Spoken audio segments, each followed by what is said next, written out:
The spiciest thing I know about in this space is a therapist who's a man who works with women that have been sexually abused in some way.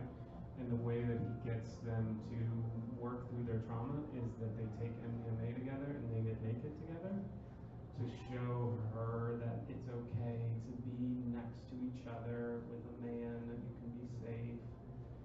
And that is just super out there and just wow. Yeah, I mean, there's overt, right?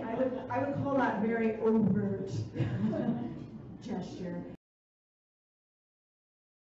And I'll give a couple of more extreme examples here of where someone might really need to make the decision and the choice to use their body and to use touch in the space. Well, one could be like, wow, if someone is really having a bad time and they are thrashing about, this might be a place where someone really needs to show up fully, and I mean fully. You know, this is not a place to just sit down. This is a place to be grounded in your full power and presence and be able to meet and hold that energy with your full body and your being. It's not a pretty little pat on the arm.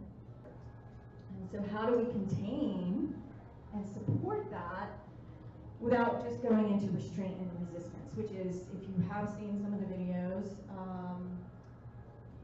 that have been put out, like there was some kind of like a little bit disturbing things that looked a bit like restraint. So that's one direction that can move. Some of the, if not all of the ones that I've heard of personally, sexual assaults that are happening even within clinical trials and psychedelic spaces are by people who have no real touch training. They're PhDs, they have psychology degrees, they haven't been properly trained in touch. So, right, scope of practice really matters, and I think it's just important to highlight that.